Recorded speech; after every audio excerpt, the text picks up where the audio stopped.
Hey dudes, welcome back. In this video today, I'm going to show you how to create these procedural stained glass materials in Blender, no add-ons, just procedural shading. We are going to make a material for rectangular stained glass panels, as well as a circular stained glass window, and finally, square stained glass window panels.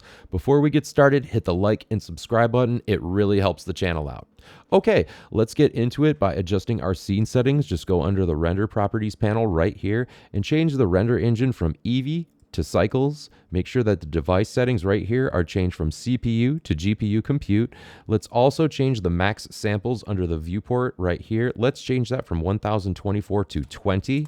And also enable denoise. This will allow you to check your renders much more quickly as you go.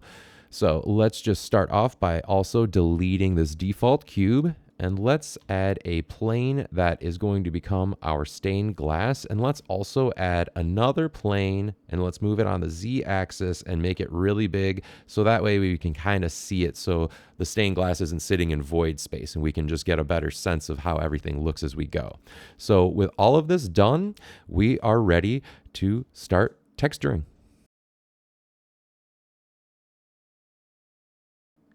Okay, let's begin with our rectangular stained glass window texture. Let's begin by selecting our plane, the smaller one, and going into the shading panel right here. And let's click new right here to enable a whole new node setup. And let's just change the name of this material to rectangular.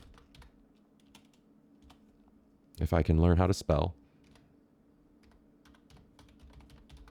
There we go. Jeez. Okay, so what we want to do is just go under the transmission right here, and let's increase the weight all the way to 1, and let's decrease the roughness to 0.125. This will give us a pretty solid, mostly transparent base material to work with. And now what we want to do is just add a brick texture. This is going to act as the foundation of all of the rectangles in our material. So let's connect the color right here from the brick texture to the base color of the Principled BSDF. And as you can see, everything has appeared. What we want to do is just select the brick texture right here and hold down Control and press T. And you will have the texture coordinate and mapping node appear. And we want to take the object right here and connect it to the vector. And as you can see, it disperses the amount of bricks, get much more in the actual plane. That's what that does. So what we want to do here is we want to add some color to this. We need really nice colors to sort of make that stained glass material pop. So what we're going to do is add a color ramp.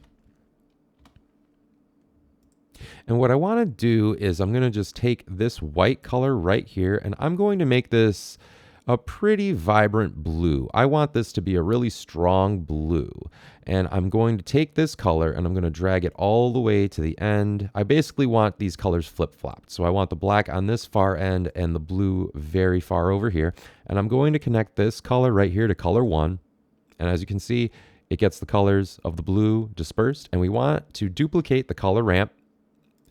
And I want to change this blue right here to green. You can change the colors, choose whatever colors you'd like. And we're going to connect this color right here to color 2. And as you can see, we have blue in some areas and green in others, and a little bit of a gradation, which I think is nice. And I'm also going to switch to rendered view right now, so that way we can see everything just as it is. So far, so good. So far, so good. And what we're going to do now is we are going to drag all of this over here right about now, just a little bit further out. And I want to add a noise texture. This is going to give the surface of the glass a little bit more of that texture that you see in stained glass. Stained glass isn't always necessarily completely flat. It has a little bit of like almost waviness to it. So we're going to introduce a noise texture right here. And what I want to do is I am going to just connect the vector right here to the vector of that right here. And I'm going to take the factor and I'm going to plug it in to this color ramp down here. And I'm going to take the color and I'm going to plug it into this one right here. And right now we're not seeing too much happen. What we're going to do is we're going to increase the increase the scale to about, let's mess around. How about, let's say we're going to go really high. I'm thinking, let's go like 140. Yeah. Yeah, that's good. I'm liking that so far. Yeah, that's really good. So what we're going to do now is we're just going to now add a bump node, and this is going to give a lot more detail to that noise texture so we can actually see it much more in depth. So let's just add our bump node right here, and let's plug the color into the height and the normal into the normal right here.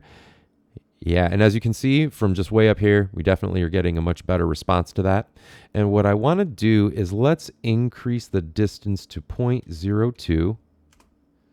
Yeah, that is much better. That is much better. You can kind of see it. Let's get a little closer. Yeah, you can definitely see it's affecting that nicely. So what we have to do right now to really make this look a little bit more like stained glass is we need to adjust the mortar size and just how that all looks right off the bat. So what we want to do is let's just go into the row height. Let's just change this to 0.45. And then let's just change the mortar smooth to 1. And as you can see, it just starts to like edge out those edges a little bit, so it looks a little bit less like brick and more or less like those little pieces of metal that join stained glass. I feel like that works a little bit better. I'm also going to come over to the scale right here. Let's change this to 0.3. So it's just a little bit bigger and a bit more proportioned for the actual stained glass. I think that looks quite good right off the bat. If you mean you can definitely make changes, as we always discuss in the videos, just make the scale a little bit bigger. It just depends on really what suits your scene. I think as soon as you change the scale, it just gives the panels a lot more of a proper sort of proportion to the mesh itself. But yeah, you can see a little bit closer, it definitely has that glass-like look to it. It has that sort of texture to it that I really like in stained glass. So if you are happy with the way this particular piece of glass looks, we are ready to move on to the second variation.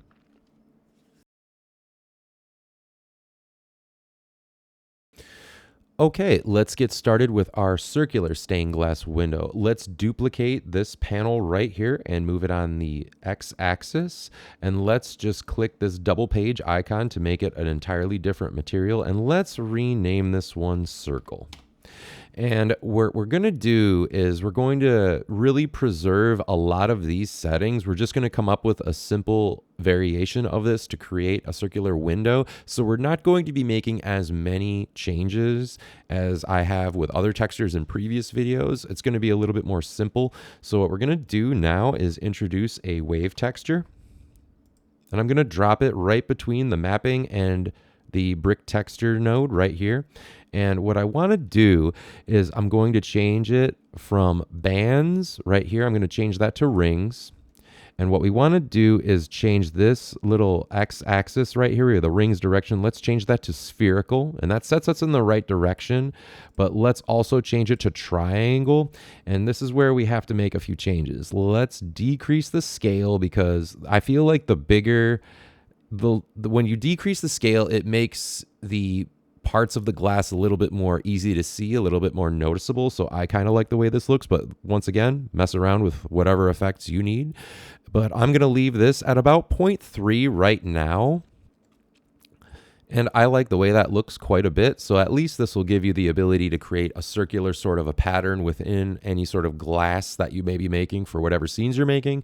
And that part is done. You can definitely mess around with the colors. If you want to make, this one more of a red, orange looks pretty nice with the green, actually. I think that looks really nice. I'll keep it, orange on this one.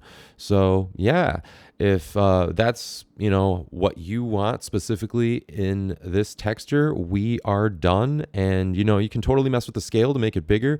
But if this is the look you are after, we are ready to move on to the third stained glass variation.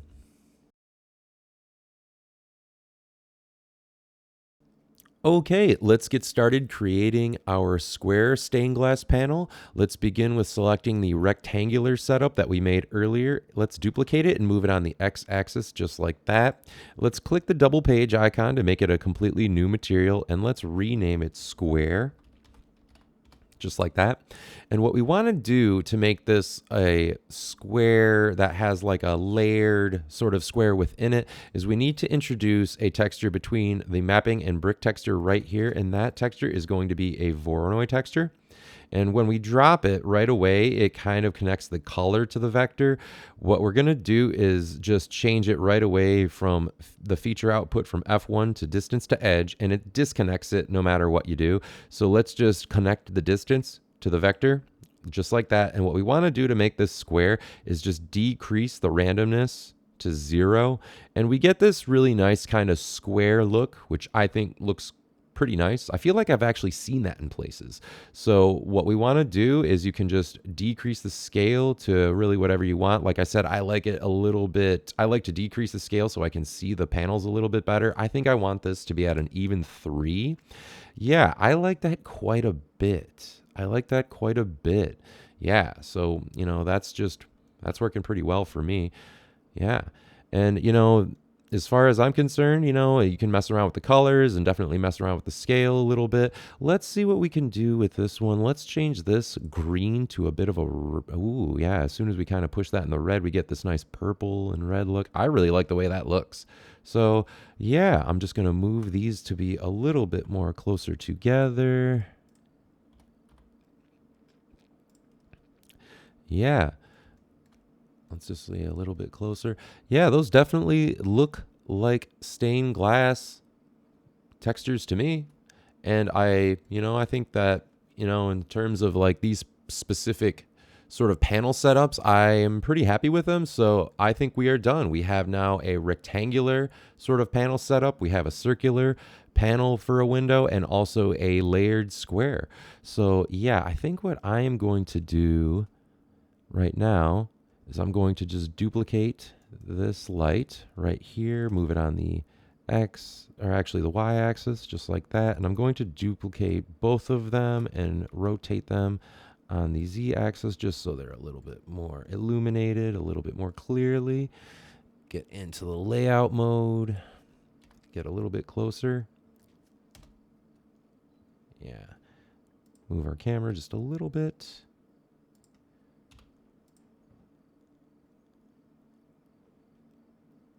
And yeah, I think those definitely look like stained glass panels to me. So yeah, if this video helped you out in your various projects and your scene setups, hit that like button and subscribe, help the channel out, and stay tuned for more stuff. I'm definitely going to have more Blender videos coming along the way as a few new topics right around the corner. So stay tuned, have a good day out there, and create something awesome, guys. Take it easy.